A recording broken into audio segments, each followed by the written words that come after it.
Ugh, I forgot to place a delivery order. You start cooking now. That's what my mother-in-law, Catherine, blurted out on the day we were supposed to have a family dinner with relatives. She had promised to order delivery for the event. Enough food for 10 people. Expecting me to whip up a meal for that many people on the spot is ridiculous. But arguing with Catherine would be a waste of precious time. So I got to work. My name is Mary. I'm 33 and work in a restaurant. My girlfriend owns the restaurant where I work. I'm married to John, a man 2 years my senior, whom I met through work 3 years ago. John is incredibly kind and treats me well, so life is good. The problem is Catherine, who dislikes me. When John and I first moved into our new home, my parents-in-law helped us.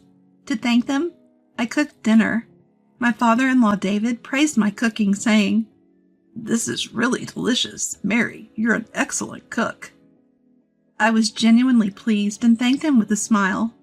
Catherine didn't like that David praised me. She snapped, "Showing off your cooking skills when you're just an amateur. Don't get carried away. What a snobby daughter-in-law." I was shocked. I had never heard such harsh words from Catherine before. From that day on, she took a dislike to me. Thankfully, we didn't interact much with the in-laws after moving because they live far away.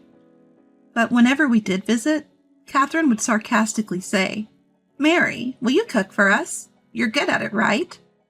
What delicious dish will you treat us to today?" I didn't want to cook in front of Catherine anymore, so I'd suggest, "Oh, I'll pass on cooking today. Should we buy something instead?"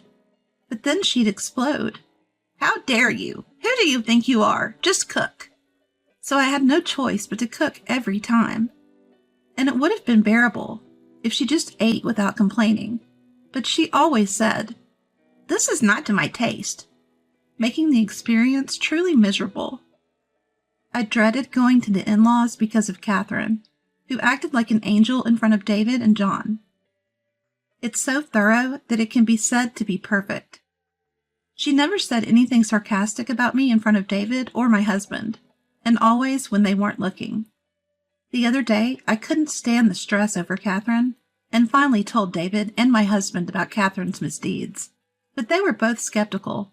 Of course. She was so convincing that when I finally told David and John about her behavior, they were skeptical. But John trusted me, so we started avoiding visits to the in-laws. Then one day, Catherine called. She said some relatives were coming over and they were hosting a dinner at the in-laws. It was more of a "you must come" than an invitation, but I decided to consult John first. John said we didn't have to go, but one of the relatives, Henry, had been kind to us, so we decided to go for his sake. When I told Catherine, she said, "Good, we're expecting a lot of people, so I'll order delivery. I'll handle the reservations." I was relieved. If she was ordering delivery, I wouldn't have to cook. "But you'll have to help clean the house," she added. I agreed. On the day of the dinner, John and I arrived at the in-laws in the afternoon to help clean. That's when Catherine dropped the bomb. "Oh dear, I forgot to place the delivery order. What are we going to do?" I frantically called nearby restaurants that could deliver, but because it was last minute and for 10 people, they all turned us down.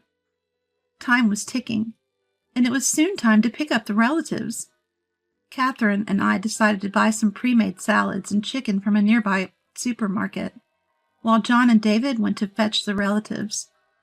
The moment the front door closed behind our husbands, Catherine started boiling water. To my surprise, she said, "Pre-made food is so bland. You can make everything from scratch, can't you?" Her mocking smile filled me with both anger and suspicion. "Did you intentionally forget to place the delivery order, Catherine?" I thought about it, but time was of the essence. I considered walking out, but I couldn't let down Henry and our husbands, who had gone to pick up the relatives. Reluctantly, very reluctantly, I agreed. I quickly planned a menu in my head and dashed to the local supermarket to buy ingredients. I didn't have time to compare prices. I just grabbed what I needed for the recipes that came to mind. If Catherine had intentionally skipped the delivery, She'd surely criticize me for using what was already in the house. So I even repurchased the seasonings I usually use. When I returned to the in-laws' house, laden with bags, Catherine was leisurely sipping coffee in the living room. "My, you've bought a lot. I'm sure you'll make us lots of delicious dishes. What's with that face? I'm letting you use my kitchen, so get cooking." I was infuriated by her tone that I considered dropping everything and leaving. But I swallowed my anger and started cooking, not for Catherine, but for Henry and the other relatives. As I hurriedly prepared the meal, Catherine would occasionally come in to criticize my taste, my presentation, and more. When I asked where certain kitchen tools were, she just laughed and didn't tell me. If I found them myself, she'd say, "You're rummaging through my kitchen like a common thief." I was furious, but time was running out, so I focused on cooking. Finally, the meal was ready. I looked at the clock.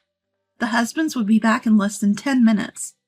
I felt a sense of relief, but then Catherine came over to inspect the dishes. "I'm so glad you made it in time. I was worried we wouldn't have anything to offer our guests." She laughed, implying that I was slow and inefficient. I was about to say, "The whole reason we're in this mess is that you didn't order delivery," when she clapped her hands and looked at me with a smile. "Well, you've served your purpose. You can leave now." I was stunned. Not a single word of thanks? And now this? Catherine let out an exaggerated sigh and shook her head as I stood there speechless. "Do you even know what today is? It's a day for our family to gather and eat. It would be strange for you, a daughter-in-law, to be there. You're an outsider. Were you planning to eat with us? How presumptuous." I had a lot to say, but it all vanished. I couldn't waste another second on this woman.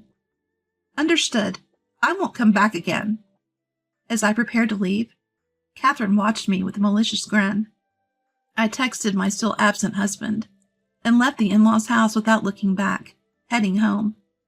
I asked my husband to convey my thanks to Henry and told him I would never visit the in-laws again. My husband, now aware of the situation, was furious but agreed for Henry's sake. 3 hours later, Catherine called. I ignored it, but she kept calling, so I blocked her number. Then my husband called. First, he confirmed that he'd thanked Henry, which was a relief. He then told me what happened after I left. Catherine explained my absence to the arriving relatives as a sudden illness. She then served the dishes I'd prepared, claiming them as her own. My husband, who knew the truth, was furious, and David also realized that the food was unlike Catherine's usual fare. He tries desperately to pursue Catherine in front of his relatives. Henry took one bite and immediately said, "This tastes like Wilson's restaurant. You're saying you made this?" Catherine stumbled over her words as Henry grilled her on the ingredients and the dish names. Finally, she admitted, "Actually, I forgot to place the delivery order, so I had it delivered from that restaurant." But then another relative chimed in, "That restaurant doesn't do delivery." Cornered, Catherine finally snapped, "Fine, I apologize for serving food from such a cheap restaurant." Henry and the others were stunned. "That's a high-end restaurant we only go to on special occasions," Henry retorted. And then the relative said, "Wilson's restaurant is a high-end place we go to for special occasions. And didn't you know Mary is training there to take over from her grandfather?" Catherine had mocked me as an amateur cook, but I'd been working as a chef at a high-end restaurant. I may not yet be on par with my grandfather, a master chef with 15 years of experience, but I certainly know more about cooking than Catherine. I had clearly told her where I worked and that it was my grandfather's restaurant. Her mistake likely came from confusing it with similarly named local restaurants. My grandpa's restaurant had been a local favorite for years. There are few other places around here that have also adopted the chef in their names, trying to ride on its coattails. You'll find places like Wallace's restaurant and Watson's restaurant, so maybe that's why Catherine got confused. In today's world, you can find all sorts of information online, but my grandpa despises media attention and turns down all TV interviews. The restaurant doesn't even have a website. Reservations are only taken over the phone. so it must have been hard for Catherine to find it. She heard from relatives that they dined there a few times and muttered, "I thought Mary was just a waitress at some small restaurant." Catherine was ready to laugh it off, but then Henry shifted the focus to me. "Is Mary okay? I heard she's not feeling well. She shouldn't be cooking for all these people if she's sick." "Exactly, Catherine. Did you force a sick Mary to cook? Why isn't she resting in her room? Did you really just make her cook and then send her home?" As the questions piled on, Catherine seemed to break into a cold sweat. That's when my husband showed everyone the message I'd sent before coming home, revealing Catherine's harassment. The relatives were outraged. Despite their long journey, they left, and Catherine kept angrily calling me. While my husband was explaining all this, Catherine was yelling obscenities at me. I couldn't help but laugh at her barely audible shouts of, "Come and apologize." "I promised never to return, so let's just cut ties," I said. A few hours later, my exhausted husband came home. He'd also decided it was impossible to continue relations with Catherine and had cut ties. "Even though I said we're cutting ties, she might still show up. Make sure the doors are locked," he warned. I double-checked the locks on the doors and windows before going to bed. But the next day, Catherine showed up at the restaurant where I work. Even though we hadn't opened yet, she barged in furious. My grandpa, thinking it was a robbery, was met with Catherine yelling, "Your granddaughter is a terrible person. She has no manners." Amidst her nonsense, I tried to intervene, but my grandpa calmly looked down at her. Annoyed, Catherine slammed down a menu. "From now on, I'll educate her as a daughter-in-law should be. As compensation, let me eat here for free. Forever." "What are you talking about? This is nonsense. Bring me some water. I'm going to kick her out," my grandpa said. Stunned by her absurdity, my grandpa shrugged and turned to the staff. Catherine snapped at them. "What are you doing? The customer is always right." "If you claim to be a god, act like one. I'll handle this troublesome person. Mary, go receive the vegetables. They might be waiting," my grandpa instructed me. Just as I was about to head to the back door, Henry appeared. "Good morning. It was noisy and no one was around, so I let myself in," Henry said. Catherine was startled by Henry's sudden appearance and finally quieted down. Henry is actually a farmer and a longtime business partner who delivers produce directly to our restaurant. He also often brings us extra produce that doesn't meet commercial standards. I wanted to be hospitable to Catherine because she's a good relative and an important business partner. Catherine, now alert, started yelling more nonsense about how terrible my grandpa is, but Henry wasn't having it. Angry that his friend of many decades was being insulted, he told Catherine, "You'll never get produce from us again," effectively cutting ties. Catherine shrieked insults at Henry and stormed out of the restaurant. Later on, David and Catherine divorced. She showed no signs of remorse and continued to badmouth me, my grandpa, and even Henry. David had reached his limit and kicked her out. After that, Catherine repeatedly tried to force her way into our home, demanding to live with us. But we had good security measures, so she couldn't get in. We ignored her while alerting the authorities. Eventually she left, perhaps due to neighborhood gossip. Once she stayed until the police arrived, but fled when approached by a burly officer. We haven't seen her since. Now she lives in a cheap apartment and works a part-time job to pay rent. She keeps complaining about how miserable she is, making it hard for her to fit in at work.